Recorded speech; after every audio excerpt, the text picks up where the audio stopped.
Esse é provavelmente o lugar mais sagrado, o mais próximo que alguém pode chegar de toda a espiritualidade de São Francisco. Essa pedra que está aqui, que todo mundo quer tocar, quer chegar perto, foi colocada no lugar exato onde os franciscanos nos contam que São Francisco viveu o seu grande momento com Jesus Cristo, um momento espiritual, em que ele teria recebido os estigmatas, quando ele recebeu as feridas das mesmas chagas de Jesus, vindas de algo espiritual, de um momento espiritual, mas que transformaram em feridas reais.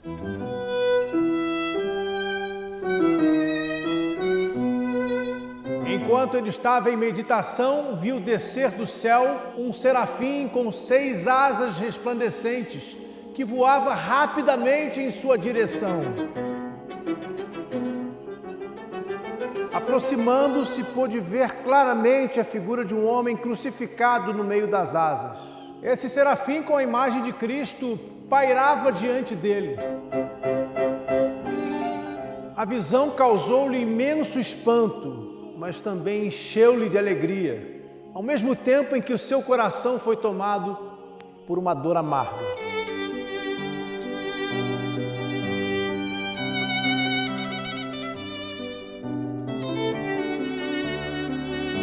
Foi exatamente aqui nas montanhas da região italiana da Toscana que São Francisco viveu sua epifania, seu grande momento de encontro com Cristo, que lhe apareceu crucificado na forma de um serafim, simbolizando a união de um amor ardente representado pelas asas de fogo com o sofrimento redentor que foi a crucificação de Jesus. Quando a visão desapareceu, uma chama de amor inextinguível ficou acesa em sua alma. E ao mesmo tempo em sua carne apareceram as marcas das chagas do Cristo crucificado.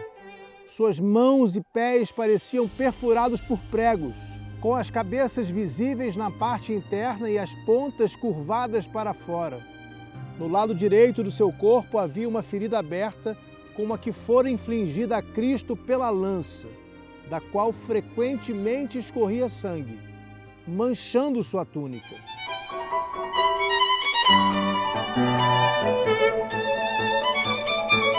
E a narrativa de São Boaventura, o primeiro biógrafo de São Francisco, segue com um depoimento muito poderoso, falando de São Francisco como o reflexo vivo de Cristo, sua própria imitação, no melhor sentido dessa ideia. Assim, adornado com os estigmas do crucificado, São Francisco tornava-se uma imagem viva do Senhor, como se estivesse pendurado na cruz. Carregou essas marcas com humildade até o fim de sua vida, ocultando-as com cuidado, mas permitindo que fossem vistas por aqueles mais próximos, quando necessário para glorificar a Deus.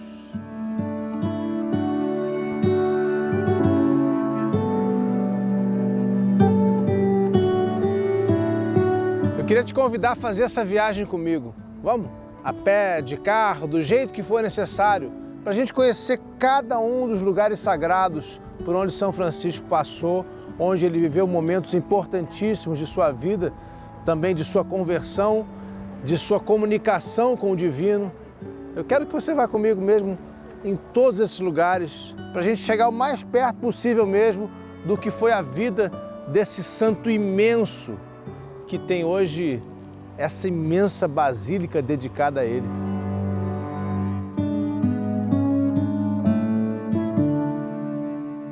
Então, você está curtindo esse vídeo? Deixa eu te fazer um convite agora. Vem estudar comigo no curso Jesus à Luz da História, para você entender cada detalhe da vida do Mestre de Nazaré. É só você entrar no rodrigoalvarez.site, ou mais fácil ainda, entra no link que está aqui na descrição desse vídeo, que você vai direto para lá. No curso Jesus à Luz da História, eu conduzo você por uma investigação profunda sobre a vida de Jesus, apoiada também nas minhas viagens que você vem acompanhando aqui pelo Jornada Infinita. O curso é totalmente online, você faz no tempo que você quiser, sem nenhuma complicação. É só clicar no link que está aqui na descrição e eu espero você na sala de aula. Agora vamos voltar ao nosso vídeo aqui. Francisco também fez peregrinações como as que milhares de pessoas vêm fazer todos os anos aqui em Assis. Pois é, ele foi em tudo e, acima de tudo, um exemplo. Peregrinou a Roma querendo sentir-se mais perto dos apóstolos Pedro e Paulo, que lá teriam passado seus últimos anos. O jovem de família rica vivia uma inquietação imensa. Como era possível ter tanto privilégio se o resto das pessoas não tinha quase nada? Francisco decidiu viver aquela experiência de pobreza e simplicidade na própria pele, porque só assim ele poderia entender o sofrimento dos outros. Quis passar um tempo entre mendigos e pedintes para, de certa forma, aprender a ser santo. Foi bem antes disso, no entanto, foi em 1206, logo depois de uma juventude de excessos, mundana mesmo, que aquele jovem nascido Giovanni di Pietro di Bernardone, só mais tarde rebatizado como Francesco, renunciou publicamente a tudo que tinha, inclusive a herança do pai, que era um rico comerciante de tecidos aqui nessa região. Foi diante da população de Assis, com todo mundo passando, que São Francisco se desfez de tudo, deixou tudo para trás. Conta-se que, inclusive, ele tirou as próprias roupas que vestia, ficou com o mínimo necessário, porque queria seguir e sentir na própria pele o exemplo de caridade de Jesus. A gente tem que entender o significado desse gesto, além de, obviamente, ter um sentido real, concreto, de abrir mão dos bens materiais, era também uma forma que Francisco via de se conectar com as coisas divinas. Gesto radical, é verdade, deixar tudo que tem para trás, até as próprias roupas. Mas muitas vezes é assim mesmo que as coisas acontecem. Você abre mão de alguma coisa para começar de novo, ou até, no caso dele, diferente, para voltar ao passado, para voltar ao que ele entendia que tinha sido a vida de Jesus Cristo.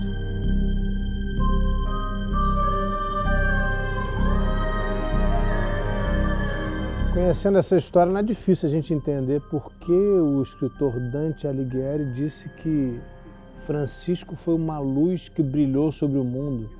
E mais até outras pessoas, outros estudiosos, disseram que ele seria o maior nome do cristianismo depois de Jesus. Isso faz muito sentido. São Francisco foi celebrado ainda em vida e canonizado pouco depois de sua morte. E mesmo tendo vivido há mais de 800 anos, a gente tem muita informação sobre o que ele fez, pensou e pregou. Nem toda a escuridão do mundo pode apagar a luz de uma única vela. De nada vale caminhar para pregar se o caminhar não for a própria pregação.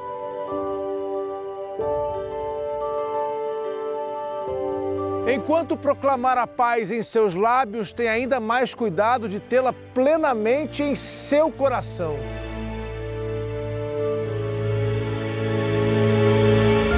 As palavras de São Francisco eram sempre assim poderosas. Exigiam de todos honestidade, franqueza e dedicação. É interessante que mesmo tendo acontecido 800 anos atrás, antes da invenção da imprensa, a gente tem muitos relatos do que foi dito pelo próprio São Francisco e também escrito por ele. Amigos escreveram sobre o santo e depois, logo em seguida, seu biógrafo, Giovanni di Fidanza, mais tarde conhecido como São Boaventura, nos contou muito do que a gente sabe hoje. Francisco viveu na virada do século XII para o XIII e daquela época para cá, apesar de muitas guerras e revoluções tecnológicas, pouca coisa mudou nessas paisagens. A região que agora fica na província italiana da Perúgia ainda tem as construções de pedra e muitas das belezas naturais que serviram de cenário para a vida do santo.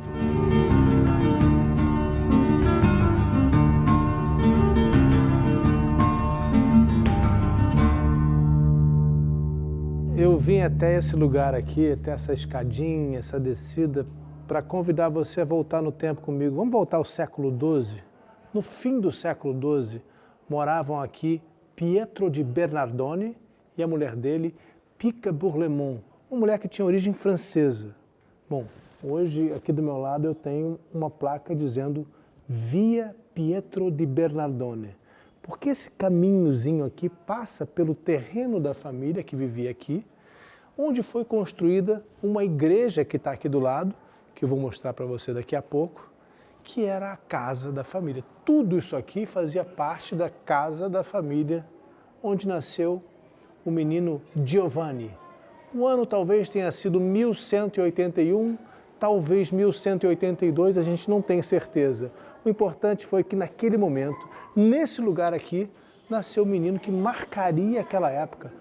Marcaria uma época não, marcaria todo o cristianismo que viria depois dele.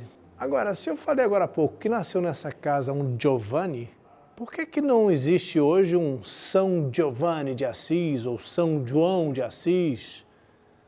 Bem, é que o Pietro, o pai dele, era um comerciante de tecidos e estava viajando no momento em que o menino nasceu. O que a mãe fez? Ela escolheu o nome, Giovanni, que significa jovem em italiano.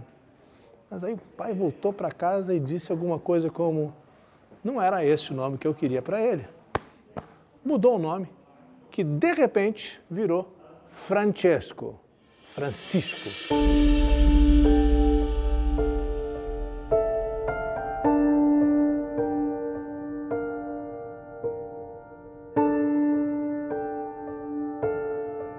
Francisco tinha tudo o que alguém poderia querer de bens materiais nessa casa. Tudo, tudo, tudo. Ele tinha riqueza, o pai era importante, mas faltava alguma coisa.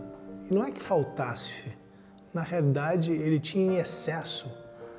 E refletindo, fazendo meditações, o jovem Francisco, depois de ver todos aqueles excessos, percebeu que o que faltava na vida era um propósito. E ele só descobriu esse propósito quando ele tomou contato pela primeira vez com a pobreza. Ali onde faltava tudo, havia algo que Francisco não tinha dentro dele. Mas o processo de conversão de São Francisco não foi como aconteceu, por exemplo, com São Paulo, de repente uma visão no deserto, na estrada para Damasco, uma visão que marcou a vida de São Paulo. Não, para São Francisco foi tudo muito lento. Foi um processo de amadurecimento que ele precisou vivenciar por algum tempo até ter certeza de que queria se converter e dedicar sua vida inteira a isso que a gente entende hoje como ser um franciscano, como abrir mão de tudo que uma pessoa pode ter para se entregar ao outro. É o amor ao próximo de Jesus levado ao máximo, levado a um nível que a gente poucas vezes viu na história da humanidade. É por isso que esse santo, representado de tantas maneiras aqui em Assis, aqui do lado, numa lindíssima escultura de barro, mas em tantas outras, é por isso que ele é considerado um dos maiores santos da história do cristianismo.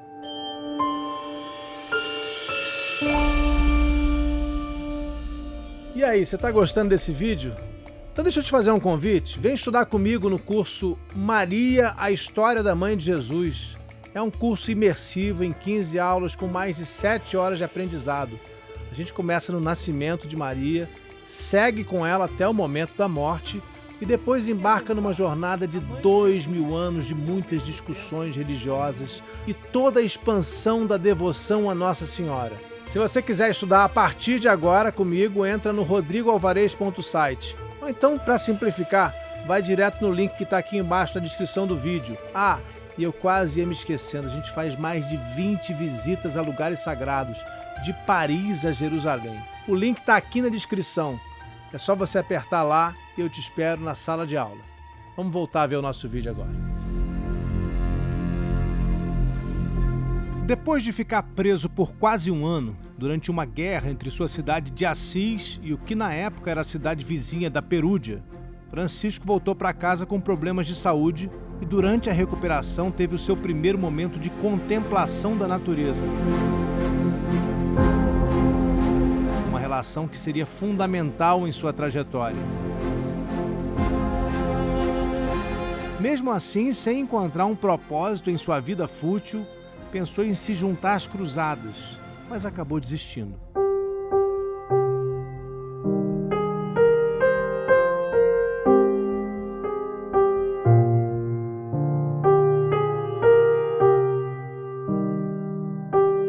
Essa igreja aqui tem um significado muito especial porque ela foi construída exatamente onde ficava a casa do pai de Francisco. O pai, que era muito rico, de quem Francisco precisou, de certa maneira, se libertar para poder se converter. E não é por acaso que a igreja foi dedicada à conversão de São Francisco. Tem aqui na igreja um lugar muito simbólico, que é um cantinho, a gente imagina que era um cantinho da casa, onde Francisco foi, ou costumava ser, preso pelo pai. É uma cena muito marcante, muito forte, mas que mostra o que passava dentro dele. Era preciso se libertar da família, se libertar de todo aquele apego aos bens materiais que vinha do pai para ser quem ele queria ser, uma imitação da vida de Jesus Cristo.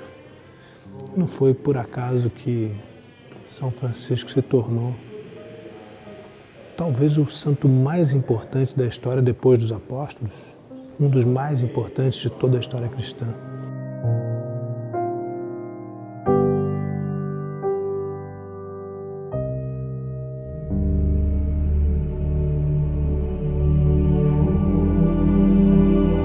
As palavras que saíam de sua boca já não faziam sentido para os pais ou para o bispo de Assis.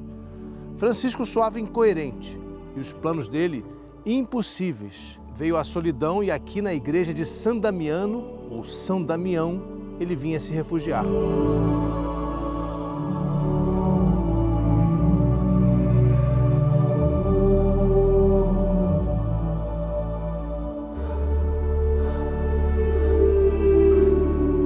Era um lugar muito simples, com pouca decoração, e a estrutura estava em condições muito ruins.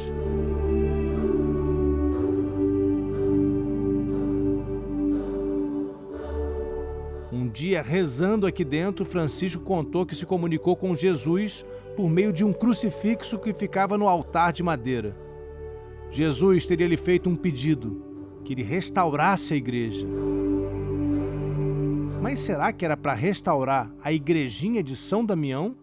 Ou Jesus falava de toda a congregação?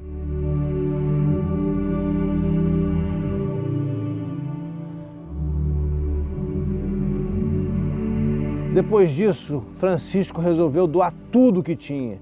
Dinheiro, roupas. Ele abriu os armários da casa, tirou todas as roupas que tinha dentro, lençóis, tudo o que ele podia, e saiu à procura de vender essas coisas. Inclusive levou o cavalo dele. Foi até uma casa vizinha, conseguiu vender tudo. E bem, antes da gente saber o que vai acontecer, é preciso lembrar que São Francisco estava inspirado por um trecho do Evangelho de Mateus. Disse-lhe Jesus: se você quer ser perfeito, vai, vende tudo o que você tem e dá aos pobres, e vai ter um tesouro no céu. E vem e me segue. Indo, pregai dizendo: é chegado o reino dos céus. Curem os enfermos, limpem os leprosos, ressuscitem os mortos, expulsem os demônios. De graça recebestes, de graça dai. Não tenha ouro, nem prata, nem cobre em vossos cintos.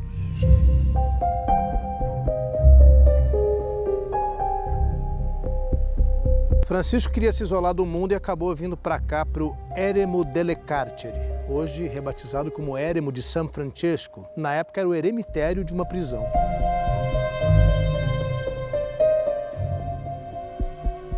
Eu vou andando aqui por meio dessas partes escuras, com tanta neblina, e vejo de repente alguns momentos de luz.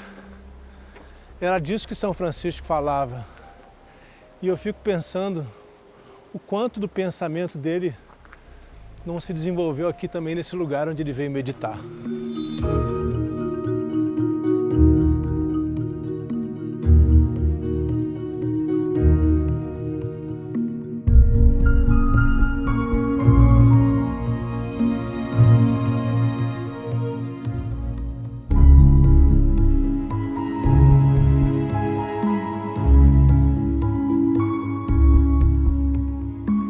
Andando por esse eremitério aqui, bem perto de Assis, né, que a gente está, mas de outra maneira a gente também está muito longe, né, muito isolado de tudo. Eu me lembro que Jesus, quando quis meditar, foi para o deserto, num lugar que a gente acredita que tenha sido Jericó, onde inclusive hoje tem um monastério dedicado a esse momento. No Monte da Tentação, quando Jesus, inclusive os evangelhos contam, foi tentado pelo diabo. Fico pensando que tipo de meditação São Francisco terá feito nessas cavernas do eremitério. Quanto é importante a gente poder parar, esquecer que o mundo existe, esquecer que tudo existe por algum tempo, para pensar só naquilo que está dentro da gente, para entender melhor aquilo que nos faz despertar de manhã, sair de casa e querer viver. Deve ter sido um momento muito profundo e certamente foi porque causou uma grande transformação em São Francisco. Vou continuar descendo aqui. É tudo muito pequenininho, muito estreito.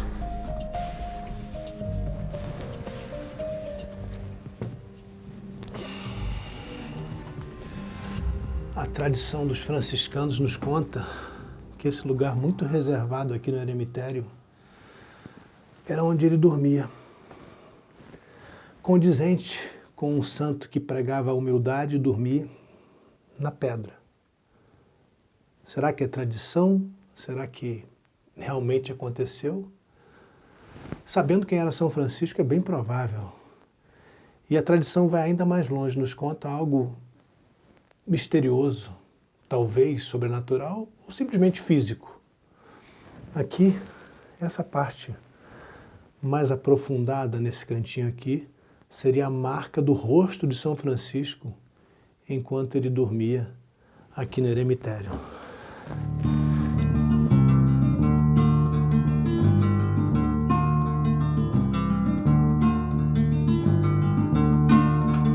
Foi aqui no eremitério que São Francisco viveu um dos momentos mais marcantes de sua história. Um momento que faz a gente se lembrar dele muito precisamente, né, com muita proximidade até hoje, porque foi quando São Francisco caminhou na direção de uns pássaros e, em vez de voar, os pássaros vieram na direção dele. Isso demonstrava não só o carinho de São Francisco pelos animais, mas o carinho dos animais com São Francisco. Quem viveu naquela época falava da proximidade de São Francisco com a natureza. E a gente percebe, né? Ele sempre buscou os lugares que eram perto de florestas, onde havia pássaros, onde havia outros animais. Não é por acaso que até hoje São Francisco é retratado junto dos animais e no meio da natureza. Inclusive ele escreveu muito sobre isso. É o santo dos pássaros, é o santo da natureza. Quem sabe a gente pode dizer que é um santo ambientalista, muito antes que a gente percebesse a importância de preservar o nosso planeta.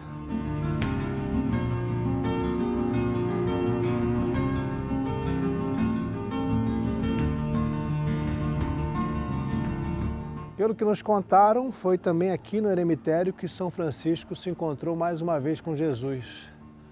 Dessa vez recebendo um pedido para espalhar sua mensagem, para cuidar dos doentes e de quem mais precisasse. Foi assim que Francisco começou sua pregação pública, mas ainda sem uma autorização formal do Vaticano. Cada vez mais gente queria ouvi-lo e Francisco ficou com medo. Ele não queria o mesmo destino de Pierre Valdez e sua ordem dos valdenses, que algumas décadas antes tinham feito algo parecido e foram declarados hereges. Então, para evitar problemas, Francisco foi a Roma e pediu a aprovação do Papa Inocêncio III para a criação de uma nova ordem. O Papa Inocêncio III não aceitou de primeira, não. O que se conta é que ele hesitou bastante e que só depois de um sonho mudou de ideia. Nesse sonho, o que se conta é que o Papa Inocêncio viu a igreja de São João de Latrão desmoronando, ficando completamente destruída. Até que de repente aparecia ali um homem muito pobre, simples, humilde e que o ajudava a reerguer aquela igreja. Era exatamente o pedido que São Francisco contou que Jesus Cristo fez a ele numa aparição. E aí o Papa mudou de ideia e fez a concessão para que surgisse finalmente a Ordem dos Franciscanos.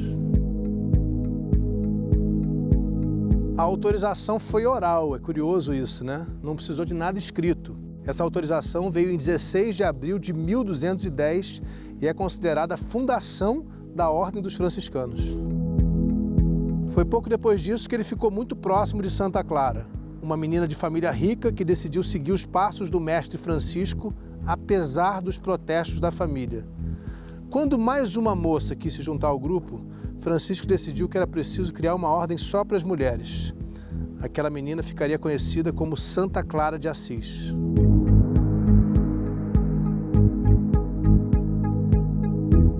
Depois de receber aquela autorização do Papa, São Francisco resolveu sair em viagem pelo mundo. Foi para a França, Espanha, Terra Santa, foi para o Egito também. E nessa época o que se conta é que começou uma tradição, ou pelo menos uma grande crença, de que São Francisco era milagroso. Era um homem milagroso já em vida. As pessoas queriam tocar em São Francisco, assim como as pessoas queriam tocar em Jesus, conforme os evangelhos nos contam. E aí a devoção ao São Francisco começou a aumentar, e ele se tornou esse santo, que eu diria, imenso, que a gente conhece hoje.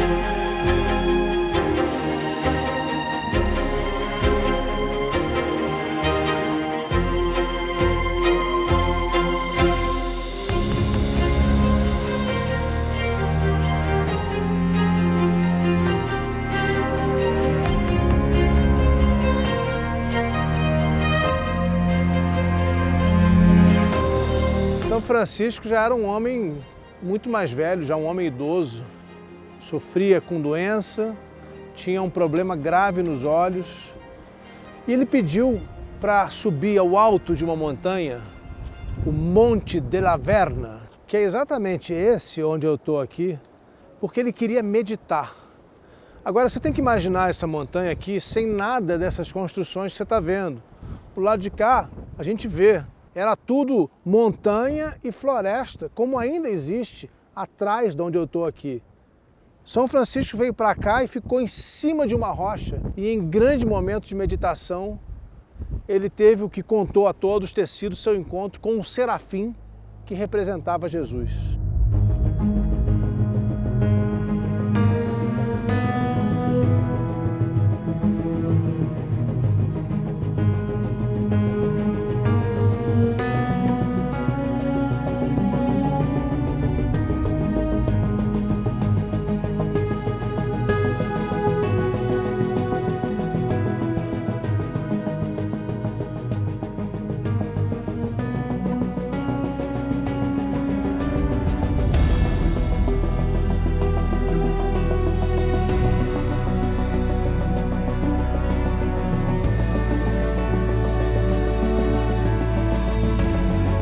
Esse é o corredor que leva até a Capela das Estigmatas, o lugar mais importante desse santuário. E no caminho a gente vai vendo algumas cenas muito importantes da vida de São Francisco. Aqui, por exemplo, São Francisco escutando a voz de Jesus que fala a ele em São Damião, onde a gente esteve agora há pouco. Nesse outro afresco, São Francisco abraça Cristo que aparece sob o aspecto de um leproso. E aqui é um momento muito importante, a gente também já falou disso, quando São Francisco renuncia às suas riquezas, inclusive às suas vestes, para começar uma nova vida como São Francisco de Assis. Naquele momento ele ainda não era considerado santo, mas já começava a sua vida santa.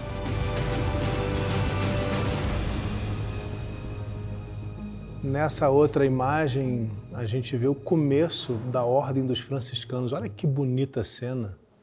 No alto de uma montanha, exatamente como essa, onde a gente está aqui em La Verna, São Francisco e seus primeiros seguidores, os primeiros freis da congregação, que mais tarde ficaria conhecida como a Ordem dos Franciscanos.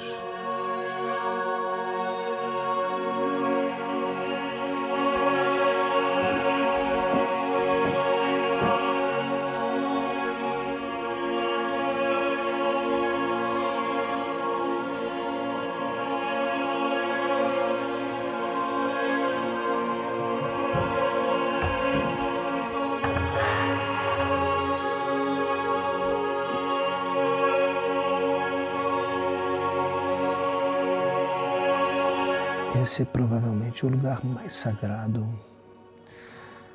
o mais próximo que alguém pode chegar de toda a espiritualidade de São Francisco. Essa pedra que está aqui, que todo mundo quer tocar, quer chegar perto,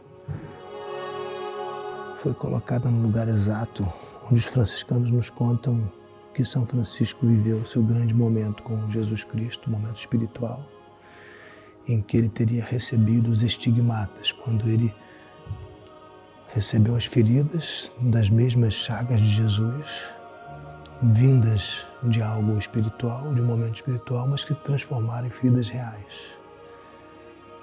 Isso foi fundamental na história e na vida de São Francisco. E depois, no lugar onde era um bosque, foi construída essa capela, para que esse momento seja relembrado. Isso já faz mais de 800 anos.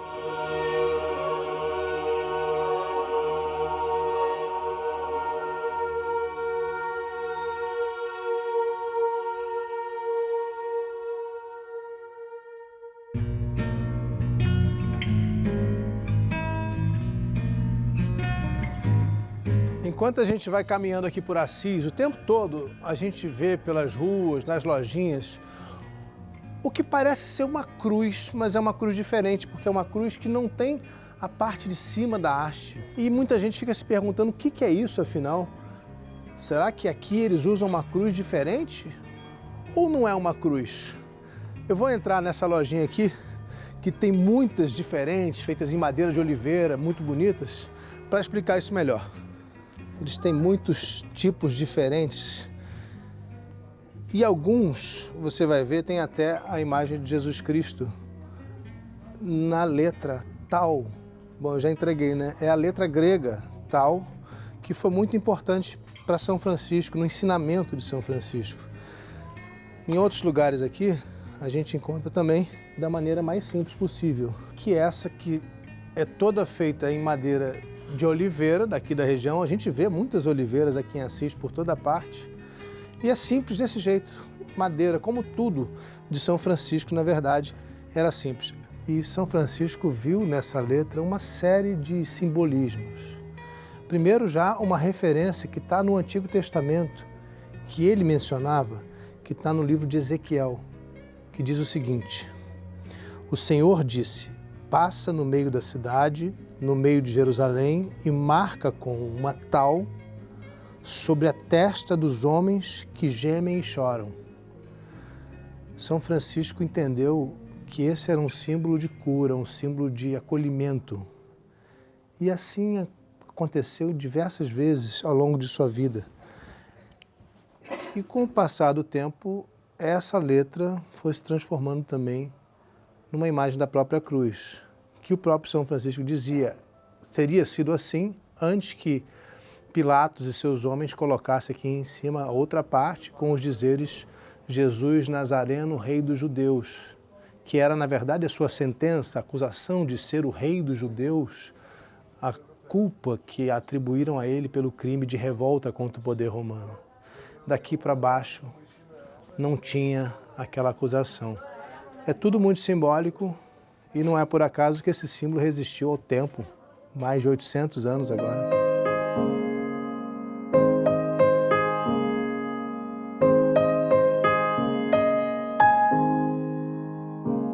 Sono 800 anni della sua morte e in Italia ci saranno grandi festeggiamenti perché San Francesco è il patrono d'Italia, il nostro protettore dell'Italia. Che dice il cantico? Il cantico della creatura è la poesia più bella al mondo e ha scritto lui, come dicevo, 800 anni fa e parla del mondo in generale, della natura, perché Francesco amava la natura, lui chiamava tutti fratello e sorella. Fratello Sole, sorella Luna, fratello Vento, frate Fuoco. È scritto ancora in lingua originale latino volgare, capito? Mm-hmm. Vedi, se tu guardi su ogni frase c'è il simbolo a cui si riferisce. Questo vedi è il sole. E inizia così: Altissimo, onnipotente, buon Signore, tue sono le laude, la gloria e l'onore, ed ogni benedizione. È una poesia meravigliosa, è conosciuta in tutto il mondo. Il conto del lupo. E un lupo a Gubbio, che la tradizione dice che era un lupo cattivo, lui andò e riuscì a farlo diventare buono e stava sempre con lui, girava nel paese, era diventato il simbolo di Gubbio. E la storia è molto famosa, il lupo di Gubbio. Allora, questa è il crocifisso di San Damiano. Questa è la croce che ha parlato a San Francesco. Da questo crocifisso è iniziato tutto. La storia di Francesco e la storia di Assisi. L'animale sono qui. Sì. Di un po'. Io sono amica di Francesco.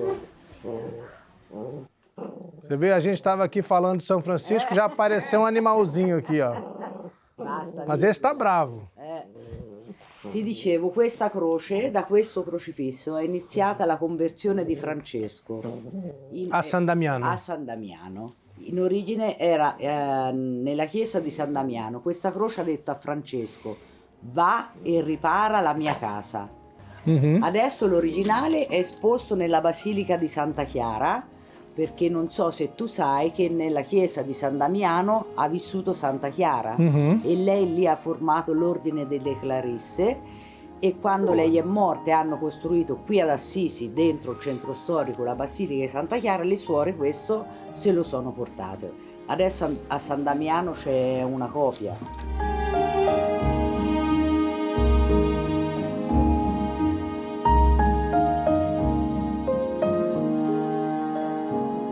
Quero recordar o menino que nasceu em Belém e ver com meus próprios olhos o sofrimento que ele enfrentou por amor a nós. São Francisco queria que as pessoas revivessem o momento do nascimento de Jesus. Ele queria realmente que as pessoas se transportassem lá para a manjedoura, que os evangelhos nos dizem que ficava em Belém, onde aconteceu o nascimento do menino Jesus, e sentissem, assim como ele falou, com os próprios olhos, que as pessoas pudessem sentir, realmente sentir o que aconteceu naquele momento tão sagrado.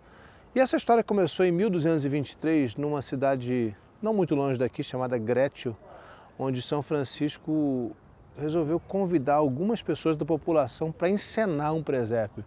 Então esse que a gente está vendo aqui é muito parecido com o que ele fez naquela época. Um pouco mais simples, é verdade. Ele convidou uma pessoa para ser Maria, um homem para ser José, ele trouxe um boizinho e um jumento, em referência à profecia de Isaías, eu vou falar daqui a pouco disso. E quem foi o menino Jesus? Eles não iam colocar um bebê, né? Então eles fizeram com um boneco de pano. O primeiro presépio, então, foi vivo, foi encenado dentro de uma caverna em Grécio, que ficou conhecida depois disso como a Nova Belém. E aí eu acho importante destacar a referência que São Francisco faz à profecia de Isaías, com o boizinho e com o jumento, que é muito simbólica, porque a gente sabe que Isaías foi visto pelos evangelistas e pelos apóstolos como um profeta que já falava da vida de Jesus. O boi conhece seu dono e o jumento a manjedoura do seu mestre, mas Israel não tem conhecimento, o meu povo não entende. E é claro que por onde a gente passa aqui em Assis, em todas as igrejas, na casa onde São Francisco viveu com os pais, por toda parte a gente vai vendo presépios diferentes, um mais bonito que o outro, com alguns detalhes diferentes, uns enfatizando a presença dos magos, que a gente sabe que não eram reis, nem eram três, porque isso foi a tradição que trouxe mais tarde, mas eram magos do Oriente que vieram seguindo o astro do Oriente que os evangelhos nos contam, que levou os magos a chegarem até a manjedoura onde Maria estava com Jesus e José. Existem diversas tradições sobre esse nascimento, eu já contei sobre algumas delas em outros especiais, mas o importante aqui é entender que São Francisco trouxe o presépio para a tradição cristã. O presépio passou a fazer parte do Natal a partir de São Francisco. E todas essas imagens bonitas que a gente vê pelo mundo, não só aqui em Assis, representam esse desejo de São Francisco de que o cristão reviva a experiência do nascimento de Jesus.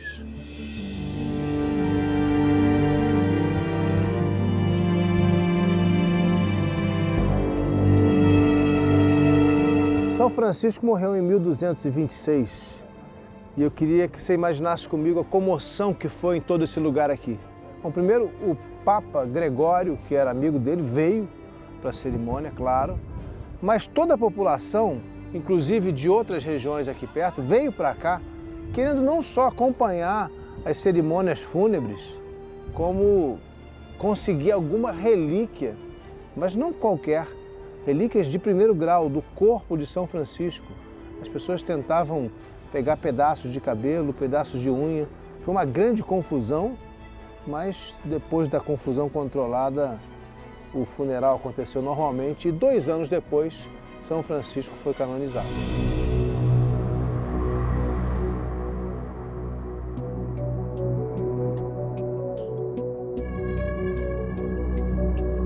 Eu já visitei muitas igrejas pelo mundo, igrejas inclusive incrustadas em pedras, igrejas apertadinhas, em ruelas, ou que foram sendo construídas ao longo do tempo, como o Santo Sepulcro em Jerusalém, que começou com uma ermida e construíram a basílica em volta da ermida. Mas eu nunca tinha visto uma basílica como essa daqui.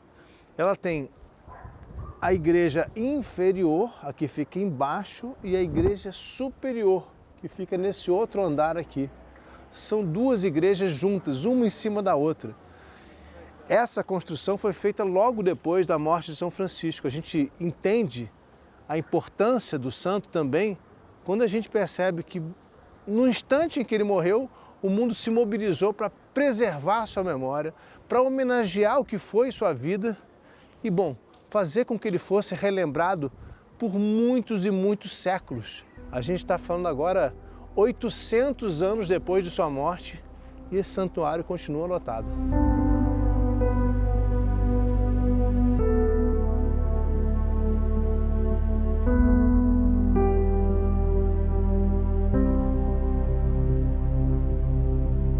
É uma das basílicas mais interessantes que eu já conheci, porque primeiro, ela é muito complexa, ela é um grande espaço, tem muitas capelas, tem uma dedicada a Santo Antônio de Pádua, tem outra dedicada a Santa Maria Madalena, são muitas.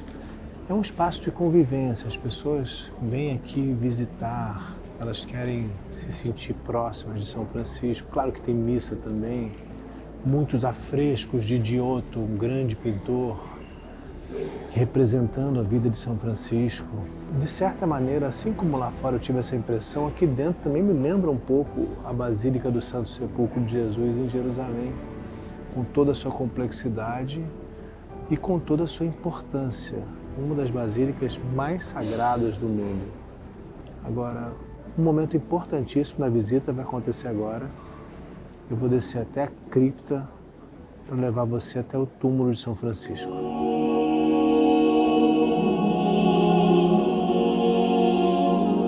Aqui na cripta da Basílica a gente pode visitar o túmulo de São Francisco.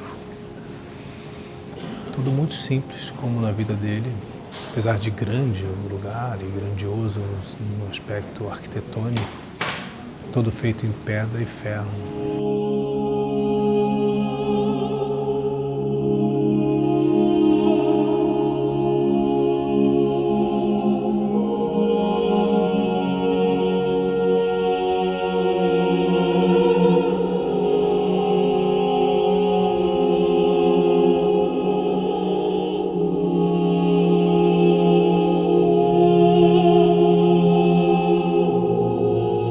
A Ordem dos Franciscanos ganhou tanto prestígio que foi encarregada da custódia dos lugares sagrados que ficam sob controle do Vaticano na Terra Santa. Os primeiros franciscanos foram para lá no século XIII. A influência de São Francisco é enorme no mundo inteiro. O nome dele está numa das maiores e mais bonitas cidades dos Estados Unidos, onde, aliás, eu vivi por um tempo, e um dos maiores rios do Brasil, o Velho Chico, que é uma das mais importantes fontes de água do nosso país, abastecendo ao menos 16 milhões de pessoas. É bem São Francisco mesmo. Apesar de toda essa importância e influência sobre os rumos da fé católica, foi só em 2013 que um papa escolheu o nome Francisco pela primeira vez. Terá sido por causa do peso que esse nome carrega que os outros não se arriscaram? Ou porque outros papas não estivessem dispostos a ser tão humildes e tão desapegados como Francisco?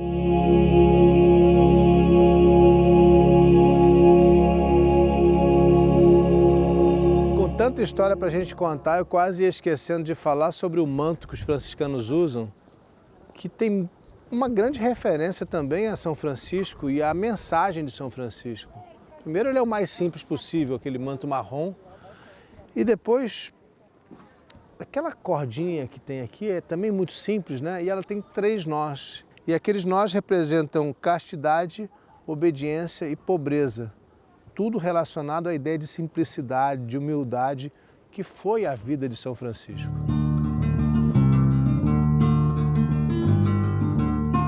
Santo dos pobres, patrono dos animais, dos pássaros e do meio ambiente. Há quem diga que ele foi também um dos pensadores que deram origem às ideias que floresceram no Renascimento. O legado imenso desse santo imenso aparece na simplicidade de sua oração. Senhor, faz de mim um instrumento de sua paz. É dando que se recebe, perdoando que se é perdoado, morrendo que se ressuscita para a vida eterna.